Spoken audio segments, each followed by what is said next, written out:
All right, we're recording. Welcome everyone to the Rink Rat Report Podcast. Recording this one Tuesday, February 20th. I know we usually record on Wednesday, release on Thursday, but this is just the most sickening schedule I've ever seen. We went through the West Coast trip. That was 10 times better than what we are being dealt. The hand that we are being dealt, Leafs Nation as a whole right now. The 10 p.m. game against the Arizona Dirt Dogs, or the Dead Dogs, it seems like right now, or actually the Salt Lake City Dirt Dogs, or whatever they're going to be called up there. And then the Thursday back-to-back Vegas Golden Knights 10 p.m. game as well. That's usually when we record. Wednesday or makeup day Thursday. So we had to go a day early, which kind of sucks because I wanted to talk about the Dirt Dogs game and the Vegas Golden Knights game. But anyways, as always, so joined by Jason. Funnily enough, as you mentioned that, the Leafs after that place on Saturday against the Avalanche, then Tuesday at home to the Golden Knights, we'll record the Wednesday, and then on Thursday they play the Coyotes again. It'll be like a little deja vu moment. Look at that. You get both teams home and home, like back-to-back weeks. That's such a weird scheduling quirk, but that is really weird. That's so odd. Yeah. A lot of people, I will point this out. A lot of people are complaining there's no game. There's only one game on Friday. And I was telling my friends, you're not going to get this channel. I guarantee it. It was on Sportsnet. So it was Yotes and Hurricanes, but it was a blowout. Who cares? But I will say this. It was good to have not much Friday because they had the Battle of Bay Street, Montreal versus Toronto in the PWHL. I thought PWHL Toronto was dead. I wrote them off. I said goalies can't stop a beach ball. Forwards can't score for the life of them. And bam, just like that, back in the win column, back in the mix. They're hotter than ever. Beat Montreal, who's a great team this year. We had Laura Stacey on before the season started. So yeah, you can give that one a listen. It's on the YouTube for sure there. So cool to see Toronto actually rattle off some wins, and cool to see another Toronto team rattle off some wins. So we're going to talk about the recent play of the Leafs, obviously, as we always do. A little bit of the Morgan Rielly suspension. A little bit, are the Leafs, dare I say, better without Morgan Rielly? Tune in to find out. Even when you look at it, even what's his name?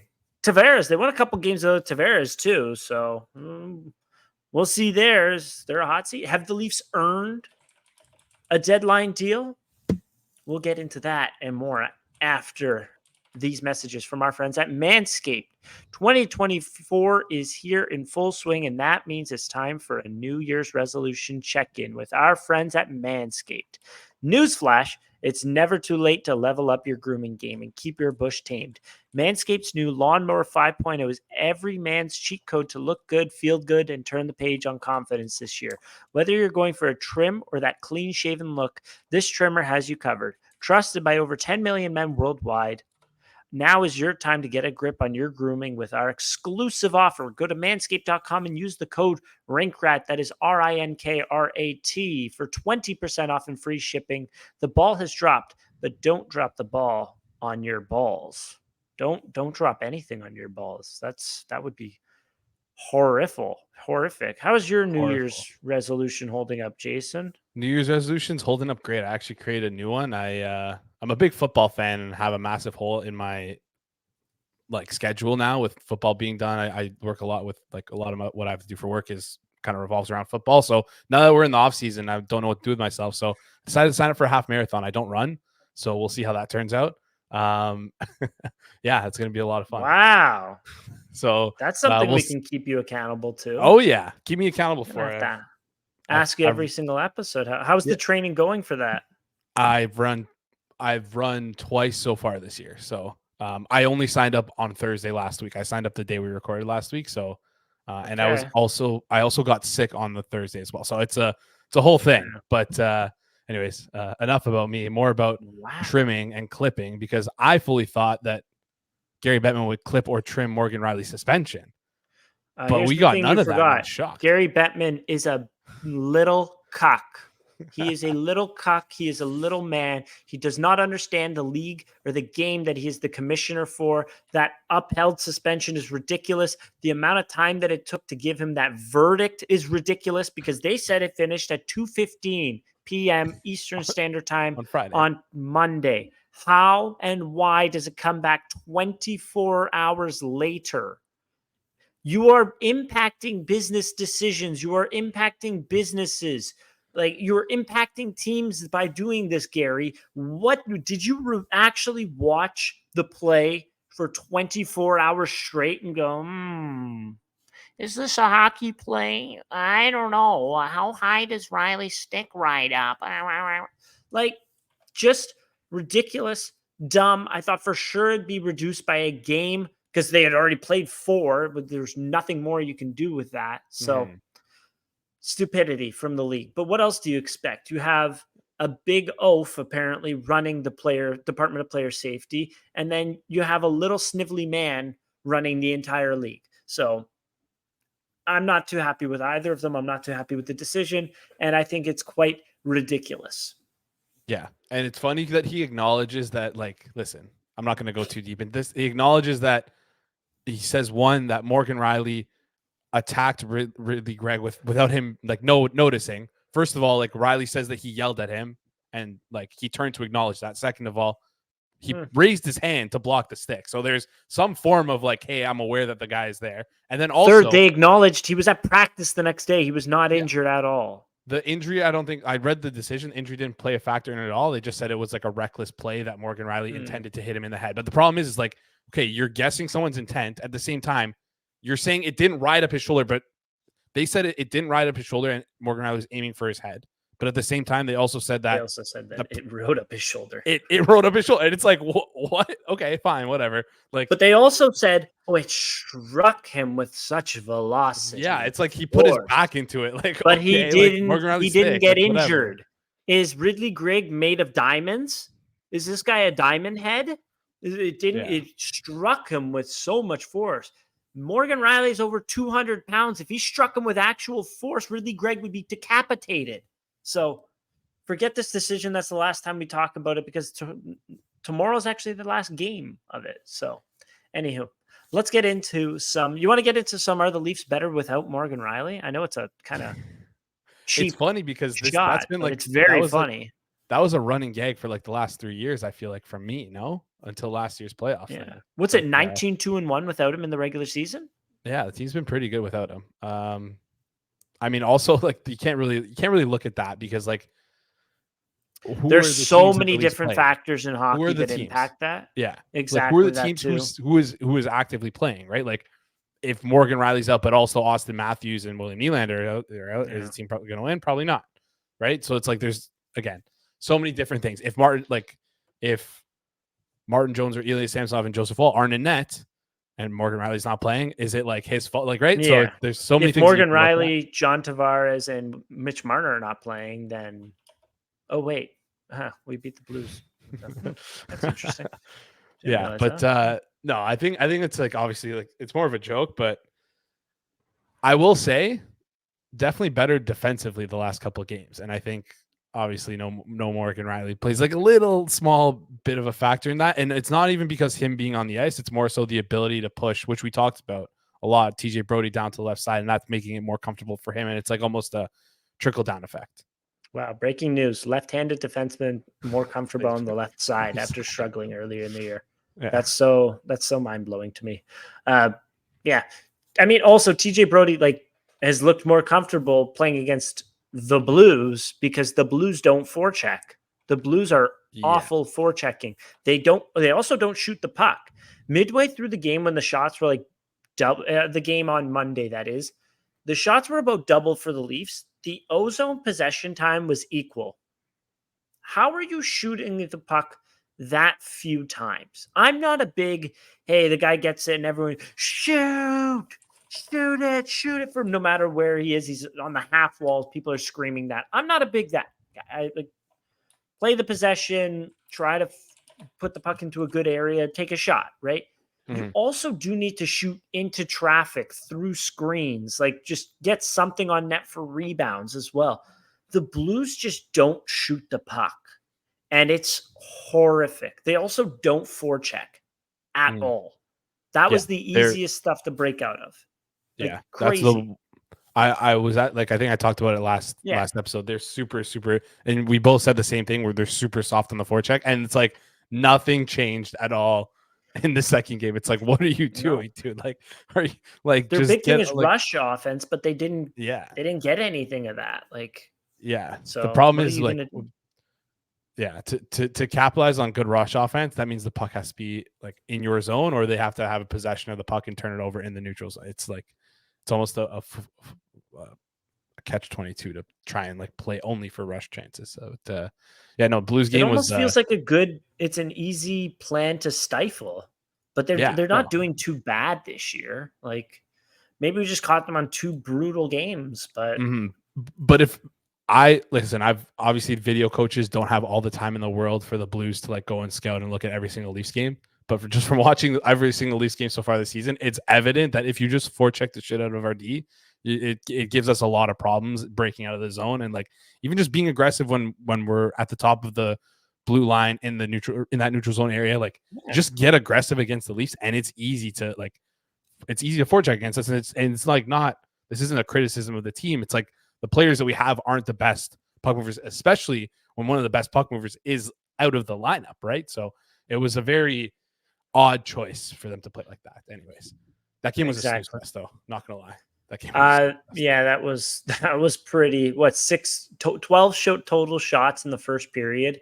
Austin Matthews inside of the post early, but like, that was about it for a pretty long period of time. Good to see that they got the win. I had to rewatch it too, so I was like, oof, this is putting me to sleep. So the Blues got 13 shots at 5-on-5 in 50 minutes in this game. Yeah. Yikes. Yeah. That's not very good.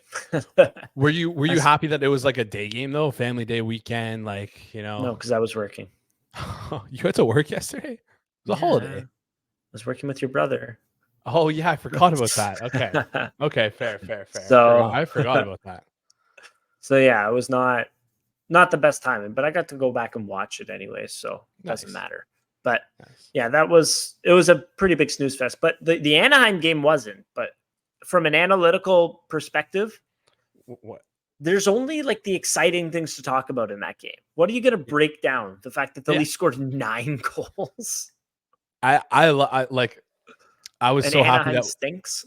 The one thing I'm breaking down is like what Daxtal. I'm going to pronounce his name probably wrong. Dostal. He smoked us in the first game, and we just took that shit personally. And I love that. I love because you could tell the team was like kind of pissed that he kind of embarrassed us. Like, he played well, obviously, and as a goalie, that's like what you can do, is like you can steal a game for your team if you play it disgusting. But like he lit a fire under us. Like, I love that.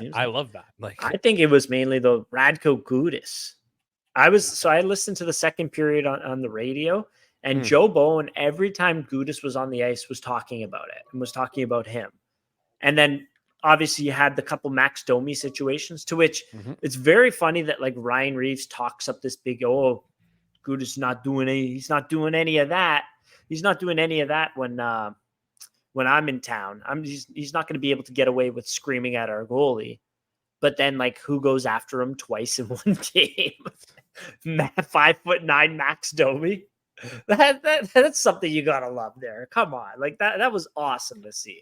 Yeah, it was good to see, and it's something that I've noticed throughout the year, and that, like, we'll talk about this a little bit later as well, but it's just the planting of the seeds of the culture of like just getting a better culture surrounding the team. And maybe this is just nothing, but there was a quote, and this is kind of like going a little bit of a tangent, but I think it was Benoit saying something about how he, like, listen, he'll obviously stick up for his team, but it's different when you've like played and gone through 54 games with them, right? It's different now. Yeah. That's something that he said. And that quote really stuck out to me, because I feel like you can kind of see the evolution of the team and like the camaraderie with the guys of like, because this is a pretty new supporting cast on this team. And you can see the camaraderie kind of being built up, and the gelling and the meshing of building what feels like a good culture. And I'm super excited for that, because I think that right there, the Max Domi stuff is an example of that right there where the culture is. He did do it earlier in the year. It just, costed us a penalty against Ian Cole. So good to see that Max Domi has consistently been doing it. But I will say, you mentioned Benoit. Good to see him consistently wallpapering guys. Oh my God. The hit on Cam York against the Flyers. There was a hit on Saturday. I can't remember who, against the Ducks. And then there was a hit against Buchnevich, who's not a small customer. He rocked him at the blue line there. So good to see Simon Benoit still playing some solid hockey. I'm very, for the dollar that we got him at, for a guy that was not qualified by the Anaheim Ducks, I have been very, very impressed with Simon Benoit and his ability to step up. And like, he's kind of been perfect for us, right? I think, I want to say JT Bourne wrote an article on him. Someone did, but his underlying numbers are there. Like, he's obviously not good offensively. He's terrible. Very bad. He's jumping up a little bit more. He's getting involved a little bit. Yeah, but again, it doesn't matter if he's good or not. Like, we don't need him to do that stuff. What our problem is right now is we don't have like good defensive zone coverage, and he's done very well analytically and eye test wise defending in zone. And it's like, what more do you want from a guy? He's 71st percentile according to Evolving Wild in defensive metrics. That combines his even strength defense along with his shorthand defense. He's both positive in both those things, in expected and actual. And he like logs second pairing minutes for us. Like, that's perfect. That's exactly what we want. Like, that we don't need. PK. Yeah, like it's perfect. Like, I don't know what more there is to say. Like, for $750K, like, or however much he makes, $775. Yeah. Jay Fresh actually posted some numbers here on Simon Benoit, which includes Corey Schneider, who we had on in the preseason, talking about everything, I would say. So Corey Schneider's numbers are posted here. It looks like hits, he's in the 97th percentile, so that's fun to see. But I believe his exit possession rating looks pretty good. Entry chance prevention looks really good. And entries, I don't know if that's him preventing entries or preventing exits, but entry denial rate, 13%. Never mind. Entry chance prevention, that's been very, very good. So that really sticks out. But his total entries is low. So again, this is also like, that's something you have to combine there. 100%. Corey does great work as well, but he also doesn't get to every single game, and it's a smaller sample. So it's like, that's true. Right. So I think, again, this is kind of mimicking what you're seeing with the eye test, where it's like, it's not denying everything, but he feels like he's making some good. He has some qualities to him. Yeah. So at the end of the day, At the end of the day, he was a great cheap addition, and I'm eating my words every single day on him because I'm very, very happy with how he's playing. We saw Marshall Rafai actually got his first NHL game on Monday too. That was really cool to see. He's a very smooth skating, a little bit of bite to his game as well. Not the most in terms of offensive ability. I think he has 11 points with the Marlies this year. But I mean, that ability to skate and the willingness to hit and the ability to, muck it up in front of the net, and that not just mean like after the whistle hit someone, like point shots coming and you're on your check. You're on your guy clearing him from the front of the net. That is valuable as well. So good to see Marshall Rafai get that chance. He was a good late bloomer from Harvard. So anyways, what was the other thing I wanted to talk about? I think we're good on these two games. Yep. I will say, actually, to close it out, for some reason, the Leafs posted the lines and it said Tavares, Nylander, Bertuzzi, Tavares, Nylander, and Robertson, I want to say. No, McMahon. Tavares, Nylander, McMahon. Yeah. And it wasn't that at all. It was not. They went with Domi, Bertuzzi, Nylander, Robertson, Tavares, McMahon, which I thought was interesting because I would never have put those three together. But I can kind of see how Tavares is able to complement, be a puck retriever, kind of dish the puck more so to two guys that are pretty good shooters. And I will say this, Bobby McMahon had a breakaway. He had a good wraparound chance. On top of that, they didn't really give up much, that line. Nick Robertson had a very good backhand chance as well. So that line actually they were a little bit noticeable to me, right? The line that was not noticeable at all, or noticeable in a bad way, the Nylander line. Mm. They did nothing offensively all game, which you'd kind of think maybe that line, like you get the two speed guys, Domi and Nylander. Okay, you get Bertuzzi can dish the puck, Domi can dish the puck, Nylander can shoot the puck. But it was, maybe you give it one more try, but it was terrible, terrible, terrible. They did nothing out there that game. I was really disappointed in that line. Matthews, Marner, Nyes was pretty good, I will say. Matthews had that inside the post chance. He scored on the power play. Nyes had a really, really, really nice goal at the beginning of the second period. So it's really good to see Matthew Nyes contribute more and more. He's been not just contributing in terms of, he's on the score sheet. He's contributing chances that you notice. Big save by the goalie. Great pass from Matthew Nyes to Austin Matthews. So he's been noticeably better as of recent, and that's really helped to, it's a supporting cast guy actually contributing, which the Leafs really, really do need, and quick. So yeah, and that's kind of feels like the theme of this past week in a bit is that supporting cast that you mentioned. So yeah, because there was 10 goals in a row where it was all of the core four, and minus one goal, I believe it was not from the core four. So what I do want to get into a little bit, let's answer the question. Are the Leafs better without Morgan Rielly? 19-2-1 without him in the last two seasons, I want to say. 4-0 in this stretch without him. Jason, do you want to answer this question? I'm going to plead the fifth because you're trying to get me in trouble here. So no, I'm not. You know what the answer is? The answer is it doesn't matter. The Leafs are not better without Morgan Rielly. I don't care what your sample size says. There's a lot of randomness in hockey. Take a look at the underlying numbers as well. When Morgan Rielly was out, that was prime Matt Murray. Matt Murray stepped up and was phenomenal. If Matt Murray got a little bit more banged up, like he did 10 games later, would we be saying the same thing about Morgan Rielly?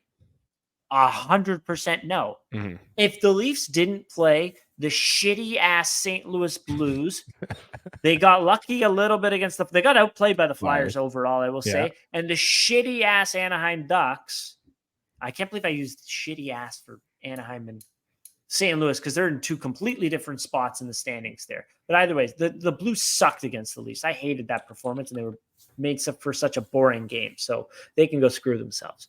But the Ducks suck too. And that's not something that should be lost in this conversation.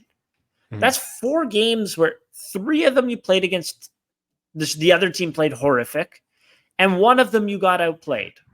Let's get real. You did kind of get outplayed by the Philadelphia Flyers. Morgan Rielly, I realize you can make the kind of theory, the Leafs are very good offensively. Morgan Rielly's an offensive D-man, and he gives up too much defense. I think that's a fallacy. The Leafs are better with Morgan Rielly. I don't think I think it's absurd, and you're looking too much into it to say otherwise. Is he a positive impact player? Yes. So then he should therefore help your team. It's simple. But yeah. Anyways, it's not much of a conversation to me. Here's the thing also that you have to look at. Morgan Rielly out moves TJ Brody into a stronger position for himself. Yes. Whereas where Morgan Rielly's in, you're putting TJ Brody now into a weakness of himself. Mm-hmm. It was not like that before. I will say that. But this season, it clearly has been like that. And I mean, actually, even last year, I think he would have been better on the left side. He's a left-handed defenseman. He just can play the right side. And he's pretty good. He was pretty good at it. But, Father Time catches up to us all, so we have to make our adjustments. But that's where I think, out came Morgan Rielly, in came a better version of TJ Brody, or a more suitable position for TJ Brody. What this should actually tell us, though, is that why can't you put Morgan Rielly with Timothy Liljegren then? Right? It's a trust thing, I think, that for that. I think that's just a key, still not being able to trust Timothy Liljegren there. But why did you do it 3 seasons ago when you didn't trust him at all? I don't know. But I actually, just quickly on that, I actually really like the Brody Liljegren pairing.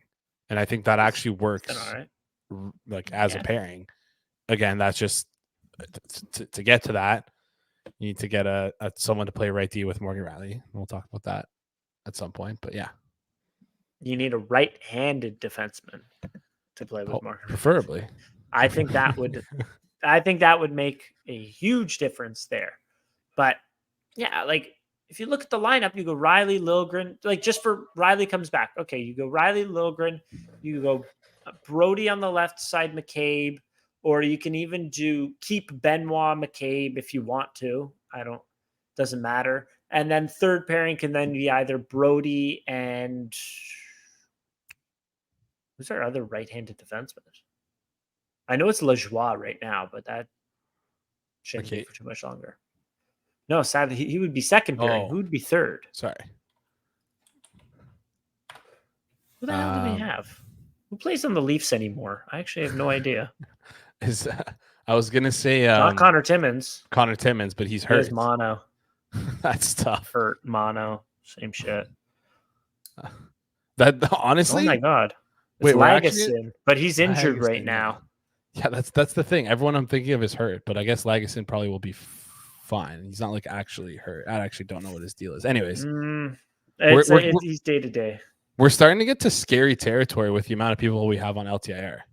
Because with Jake Muzzin, Matt Murray, John Klingberg, those guys are all locked in. Like they're not moving. Right? Yeah. And that you're only allowed to have. I think actually, no. I'm going to stop you. Matt Murray has been practicing. He has a stall. No. I swear. That's not happening. I don't know who. Modern medicine's pretty incredible, I guess. That's not happening. I'm telling you that right now. It's not. That would be disastrous if that happens. Anyways. It happened, but no. But if he comes back, sorry. Like if he's like plays before playoffs. Yeah, that'd be disastrous. Oh, I just thought it was funny. They had 5 stalls for goalies at practice one of the days because Martin Jones is banged up. Maybe give Joseph all that veteran presence. Who knows? Anyways, because it was Wool, Jones, Ilya Samsonov, Dennis Hildeby, and then they said Matt Murray was out and about. Scary. That's bad if he comes back. Who knows? Maybe the hip surgery did him good. We're gonna get the best version. I honestly hope the hip surgery heals him up well. Just maybe wait until the summer. You mentioned something. Yeah, third pairing was Lajoie. Like I don't know. Yeah. Who's going to be playing third pairing right D? we're getting thin now on D. But yeah. Yeah. You mentioned something earlier though about the PWHL. One thing I want to just quickly say is DraftKings, our sponsors. They should throw up some PWHL odds. What are you doing? You're behind the times on this. I actually don't think a sportsbook has any PWHL odds available. But even though there's no PWHL odds, there still obviously is NHL odds, and we know that hockey games move incredibly fast with DraftKings Sportsbook, an official sports betting partner of the NHL. You can score faster than anything happening on the ice this week. New customers can get $5 and get $200 instantly in bonus bets. Again, I'm going to do this every single week. Austin Matthews, I think he was like, I want to say like 12-1. 12-1 to win the Hart last week. This week, 4-1. Completely fell. I don't know how he doesn't win the Hart if he scores 70 goals. That'd be absolutely crazy. He's 4th on the board right now. Ahead of him is McKinnon, Kucherov, and McDavid. Obviously, all great players. But if you score 70 goals, I'm sorry, you deserve the Hart Trophy. And then if you want to have if you want to bet on Austin Matthews not getting hurt this year, knock on wood, he's minus 3,000 to be the Rocket Richard winner, which I think is the craziest number I've ever seen 50 games into this season. Download the DraftKings Sportsbook app right now and use code THPN. New customers can bet $5 on the NHL and get $200 instantly in bonus bets. Only on DraftKings Sportsbook, and make sure you use code THPN. The crown is yours. Gambling problem? Call 1-800-GAMBLER or visit www.1800gambler.net. In New York, call 877-8-HOPE-NEW YORK or text HOPE New York 467-369.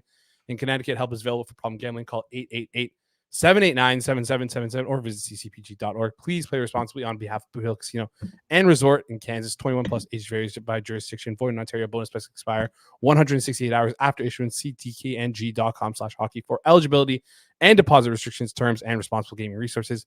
NHL and NHL Shield are registered trademarks of the National Hockey League here. Crazy. Minus 3,000 to win the Rocket. Absolutely nuts. DraftKings, if you're listening, give us some PWHL odds, please. I want to bet on those games. It would be fun. Exactly. Yeah, minus 3,000 is just like there's no point. It's literally like, is he gonna get hurt? That's the question. Like that's the only reason why it's even available right now. Yeah, you're better off just like putting your it's more of a gamble to like put your money into like Canadian savings bonds. Like you're making about the same thing. Yeah. In that time. So anyways, what was the next thing I want to get into? I can't even remember anymore. Hot streak? The hot streak. What's causing it? What's going on?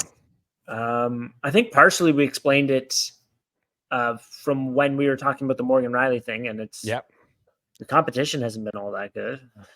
But I do want to say this: why the Leafs have been playing better, and like kind of the recipe to how they can be playing better with what they have on their roster here.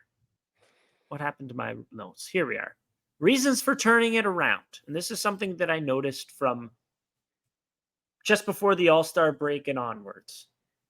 Number one, the fourth line. Earlier in the year, the fourth line was a minus, I think, over 10 games in a row. Ryan Reeves was almost a minus every single game. Mm-hmm. When your fourth line is playing less than 10 minutes a night and they're just a minus night in and night out, that's going to sink your team. You're handicapping you're giving the other team a goal every single night. That hasn't been happening as much. We actually had a fourth liner score a hat trick recently. So that was insane. Ryan Reeves is playing exceptional hockey. And I will admit this. I had a rant ready to go. I had it written out. I was pulling out my phone. The game that Ryan Reeves came back against Winnipeg, I was ready to go. I was ready to lay into why is Ryan Reeves playing. He scored that game. He was awesome that game. He's been very good since.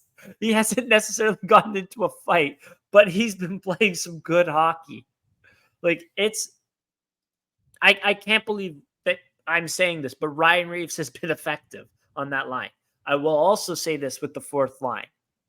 Pontus Holmberg had himself a great game yesterday. He got held off the score sheet, but he was the reason for a few scoring chances from the fourth line.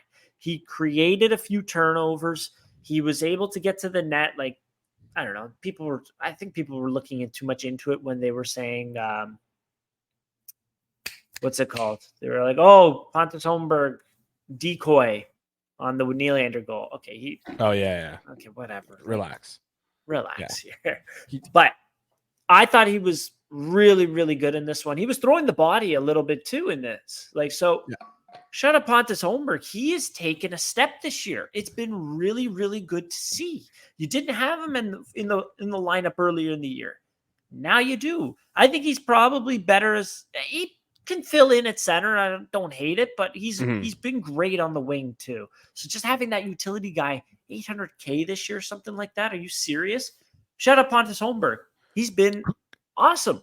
I just want to jump in there, and I want to echo that as well, because last year it felt like he was kind of a one-way player, and he had like he has offensive upside in the sense that he has like a little bit of skill, and that's kind of like what his game was at the NHL level when he jumped in.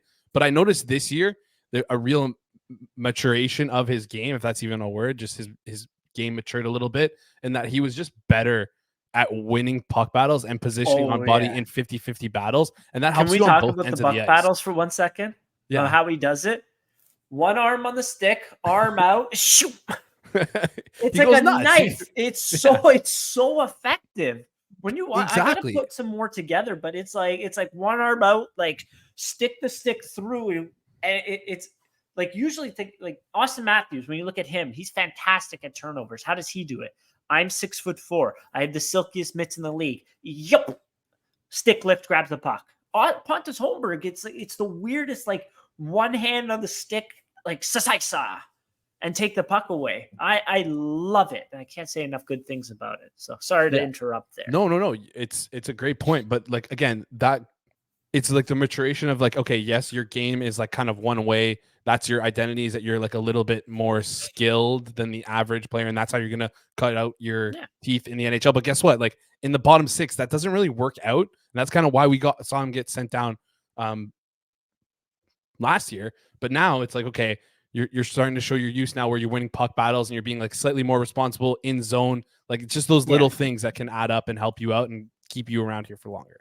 So I will say this about Pontus Holmberg last year. His shooting percentage was really high. So it kind of covered those issues you were talking about. Yeah. But it was very unfortunate because he was getting his feet wet. He was looking decently, right? Like at some point. But then they took him out of the lineup and they put him back in for one game against New Jersey. And he was so bad that game. I was hoping it wouldn't ruin his confidence, but he was horrible. He took the 4-minute penalty, and then he was on the ice for a goal against where it was like just totally his fault. But yeah, Pontus Holmberg was, as you mentioned it perfectly. He was getting some puck luck, which was covering. Like he wasn't playing much in the defensive zone. They were trying to shelter him a little bit more, but he's taken a good step this year, and he's been a big reason why the fourth line has taken that extra little step. So I will get on to my next point. I'm not going to sugarcoat it here. The goalies have not been dog water, garbage. The goalies have been decent, right? They've been all right. They're not losing you games anymore. Like maybe a week one here and there, whatever. Like I go back to the Islanders game. The goalie didn't lose you. The goalie also didn't win you that game. You ran into a hot goalie. The Ottawa Senators game, one of them maybe could have had back there. That was Martin Jones, but Korpisalo did play very well in that game. So you got outplayed there. So they weren't losing you games. They weren't really winning you games. But then you look at the St. Louis games. Like Samsonov was better than Hofer and Binnington. Like not that they were both those goalies were that good, but again, you got some average goaltending and finally faced some below average goaltending. Samuel Ersson got outplayed. Samsonov actually played very well pretty well, I would say, against Philadelphia. He was solid in that game. And finally you ran into another goalie that wasn't fully on his game. He got pucks blown by him, by Austin Matthews. So that's where you're now starting to win some games. Your goaltending has been steady. And finally you haven't been playing the best goalies in the league, right? So that was another point I had there. I will say the defense has been more steady and giving up less like brain dead, huge errors. Can you agree on that one? Yep. Or I'm trying to think about the goals against. I'm in agreement with that. There's always going to be errors, but like I feel like there was a few times earlier in the year where you're like, this is just a totally preventable error. Like, why are we doing dumb stuff like that? Well, actually, now that I make that blanket statement, errors are starting to fill my brain. Like the error, like the third goal against Philadelphia, I didn't love the coverage there. I think there was an issue with the second goal. I can't remember it. The first goal was a terrible PK error. So yeah, I think I'm going to delete that one. I'm going to delete that one from my statement because that's just way too blanket of you could say less big brain errors. I don't know. Anyways, we'll move on from that one. That was a bad one. The PK is not total garbage. You're not losing games because of the PK. When I was running, we did an episode earlier in the year. And I was like, how many wins should the Leafs have? The expected goals for, like chances for and against, like there was a decent gap at one point. They were starting to close the gap, but then the PK just kept giving up goals and giving up goals and giving up goals. And then they went on a little bit of a run because the PK wasn't just total shit. Or garbage, pardon my French. So that was something. It's been steadier recently. I will say I don't have the numbers in front of me, but I feel like it's been all right. So there's that. Yep. Competition of the last 4 games has not been great. Matthews and Marner has been ridiculous. And their line mate, as we mentioned, Matthew Knies has been a little bit better. Bobby McMahon too. Shout out to Bobby McMahon. He's been stupendous this week. Yeah, no, I think you got everything pretty bang on, in my opinion there. And it's funny because I have all this stuff kind of, I have these numbers here too that I want to touch on because a lot of the stuff that you touched on, is like backed up by numbers. So, you touched on the goaltending. I went back and I looked at the first, how many games has it been? So I looked at the last 20 games. So since January 1st, that's the cutoff I made. Why did I make it the cutoff? I don't know. I just set the cutoff at January 1st, new year. Thought it'd be a good time to make it. Arbitrary endpoint doesn't really matter much, but it's a good representation of the more recent sample of games the Leafs have played. So the last 20 games versus the first 34. And the first thing that you stuck out to me was the save percentage. First 34 games, we had a .901 save percentage. Not the best, but since January 1st, 5-on-5 or all situations at even strength. So 5-on-5, 4-on-4, 3-on-3, all that stuff. Okay. 901 save percentage. Since January 1st, a 912 save percentage, and that's adding in the fact that before January 1st, we had Joseph Woll playing for us, who was playing pretty well. Mm-hmm. Joseph Woll got hurt before the new year, so we've been able to sustain a relatively good save percentage. 912 is very good for a team, especially one that their preferred goalie is hurt. So that's like a big difference. Those 11 points of save percentage is massive for the team. On top of that, even strength as well, even strength numbers. We noted that I remember doing episodes in December talking about how the Leafs, it's different this year, right? We're not at the top of the standings in expected goals for as we normally are. Like our expected goals percentage isn't there. In the first 34 games, 50.56 expected goals for percentage, which puts them at 15th in the league. Their expected goals for, they were the same as previous years, 2.98, top 10 numbers. Problem is the expected goals against, the 2.91. They're very leaky. They've been very leaky since January 1st. Look at this. They're 10th in expected goals for percentage, 52.2%. And hey, expected goals for, 2.91, about the same where it was the first 34 games. What's the difference? It's obvious. Expected goals against. They were able to lower that expected goals against number down to 2.67, which is very, I mean, you can tell just from the eye test that they've been better defensively. But again, these numbers are backing it up in these last 20 games here. And the last thing I want to touch on is power play.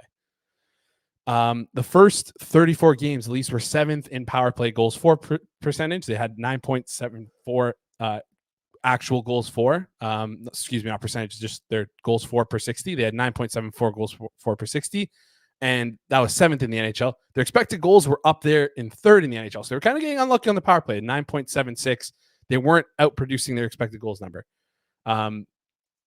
Since January 1st, they are 2nd in goals for. They have 13.5 goals for per 60 and are 3rd in expected goals for, 11.2. So the power play, not only have they been executing better and scoring more, but they've also generated more chances as well here. So just general trend of the Leafs is an upward trend of the last 20 games, as you can see there. That's pretty much pretty much it.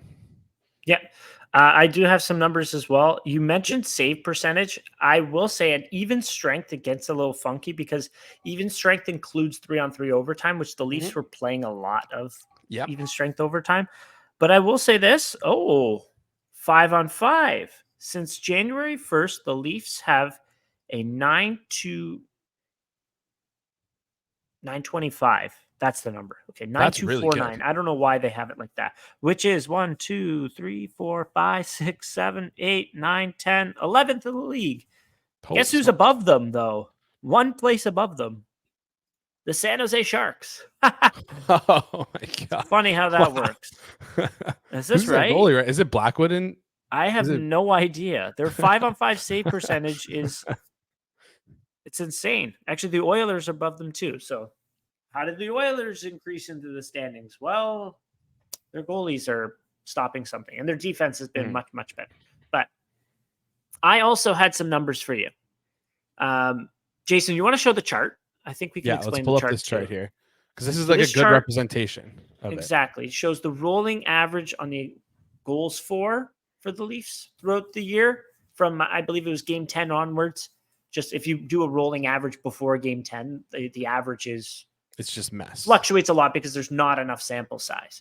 So the rolling average for goals for, goals against, expected goals for, and expected goals against, if you're watching on YouTube, which you should be, you can see the goals against has been dropping from about mid-season to now. It's a really great sign. On top of this, the rolling goals for is actually below expected goals for. So, yeah, I think a lot of that can be attributed to John Tavares and Tyler Bertuzzi. Not all of it, but a good amount. Even Matthew Nyes, yesterday was his first goal in God knows how long, or first goal in, I don't know. Anyways, he hasn't been scoring as much as he should be. So while the expected goals for and expected goals against are relatively close to one another, I have these numbers for you on the wrong page. 5-on-5 this year, goals against per 60, the Leafs are in 11th in the league. Goals for per 60, they're 10th in the league. Expected goals for, they're 8th in the league. However, expected goals against, they're 10th worst in the league, which is 22nd or something like that. I just counted up. Scoring chances for per 60, they're 7th in the league, and scoring chances against per 60, they're 15th worst in the league. So, kind of feels like, I hope this is not like an underlying thing where like the goals against is gonna catch up to them. But even then, I don't know. They haven't had Joseph Woll back, so it's like they haven't really gotten. You've gotten some hot play from Martin Jones. It's tailed off since. Ilya Samsonov had a couple hot games. He's been okay since. Like, I don't know. Anyways, well, just to like kind of piggyback off that, the goals saved above expected. Like you want your goalie to be saving goals above expected. You don't want them to be right at zero, right? You don't want them the expected goals and the goals to line up, and you really don't want the expected goal or the goals to go past the expected goals in the wrong way, right? So I feel like earlier in the year, if you take Joseph Woll out of that graph where it's expected goals against versus goals against, like it would look much closer together. Yeah. And I think the Joseph Woll is kind of weighing it down, which is like a good thing because also it's showing like, hey, we finally got some goaltender regression here, which we kind of been waiting for, right? I was out on Samsonov completely, and I was wrong to do so because he's shown like, hey, like I can regress, right? I can go back to what like closer to what I was last year than what I was earlier in the season. And that could end at any time, but hopefully if that tails off and goes back to what we were looking at the beginning of the season, then Joseph Woll comes in healthy and is good to go. So. Exactly. Yeah. There was one thing I also wanted to say. When you're looking at expected goals against and expected goals for, you also like the public models don't take into account how much time the puck carrier has with the puck, how clean the shot is. So if there's a stick in the way, you're not going to get a clean shot off. It's not going to be as good. It's going to be easier to stop. So time and space with the puck, how much, whether there's a stick in the way of the puck. On top of that, is there pre-shot movement? Whether the shot is off the rush or off the cycle. All of those things aren't taken into account for expected goals for and expected goals against. And that's where I think it kills Max Domi, because Max Domi gets himself some really good open looks for him and his teammates, especially off the rush, but then the expected goals models aren't going to take that into account. So that's where you kind of got to compare goals for like actual goals that go into the net and count on the score sheet. And you also got to take context into account as well. So, yeah. I think the Leafs have done a better job recently, though, of goals off of like brutal turnovers in front of their net. Like a few goals that stick out. There was one against Chicago. The last Chicago game, there was one there. There was one against the Blue Jackets as well, where it's just like trying to bump it to the center through the middle, but the center's is either covered or it's just a brutal pass. You know, I think they've cut down on that a little bit, which has been nice to see. So, yeah. I think the overall sentiment that we have here is that the Leafs have been playing better recently, right? Yeah. You have some very good superstars, right? Your defense, again, is below average. Sure. Your goaltending is not total garbage. So that's always 2 thumbs up. I think if you add a right-handed top 4 defenseman, it'll go a long way. Yeah. For this team.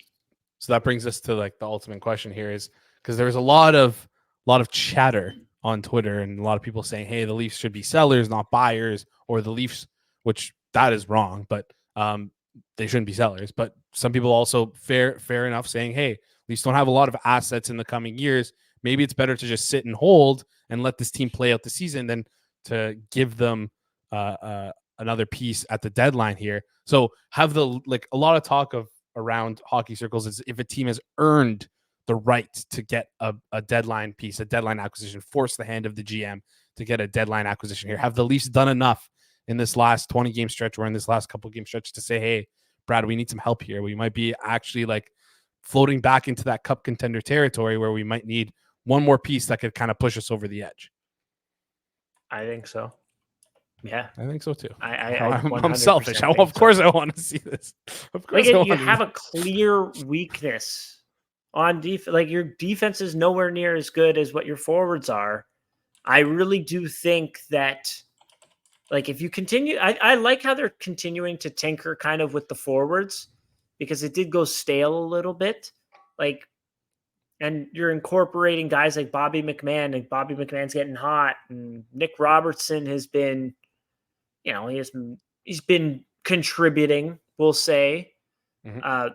So I like that. But I really do think right-handed top 4 defensemen will help. It'll have a trickle-down effect with the rest of the D-men and be a really big help. Yeah. And just one more thing I want to throw in there that Elliot Friedman's kind of been talking about just about the trade deadline stuff. Yeah. Last year, we saw a lot of the teams in the East load up, right? A lot of the teams like Florida traded for players, Boston traded for players. I believe Tampa. No, Florida didn't last year. Florida didn't? Year before they did. A year before they did. Whatever. A lot of teams in the East kind of loaded up, and there was an exodus of players from the West to the East. A lot of those players now became unrestricted free agents, or the reshuffle occurred. Yeah. But guess what? Those players are unrestricted free agents, not with their team anymore. The assets they use, they're gone now. So a lot of the teams in the East are kind of have diminished asset pools. Now the West, on the other hand, were the teams that were selling, right? A lot of the sellers out of the West. And now there's a lot of contenders in the West that are looking to buy. So we're going to be seeing a lot of teams in the West buy. Well, what does that mean for the Leafs? Hey, guess what? If you're one of the only, chances are the teams around you might not be buying. And you could get like a small advantage there by being a buyer, by looking to improve your roster. Because again, if Florida feels like they don't have enough assets, if Boston doesn't feel like they have enough assets, Tampa Bay doesn't feel like they have enough assets, that's your direct path to the Eastern Conference Finals. Yeah. And you're telling me you can get a leg up on them by trading an asset and getting a good player? Like, I think you should do it, right? Like, yeah. I think that Florida doesn't have a first-round pick or a second-round pick in 2024. They don't have a first-round pick in 2025, and they only have a second in 2025. And then 2026, they have all their picks again because you weren't allowed to trade 2026 last year. So that's an interesting thing to consider there. I really do like that point because then when you look at Boston, like Boston has been a buyer. They were a buyer last year, a pretty big buyer last year. Mm-hmm. They don't have a 2024 first. They don't have a 2024 second or a third. Their first pick is in the 4th round, right? 2025, they have their pick, but they don't have a second round pick. They have their 3rd, no 4th.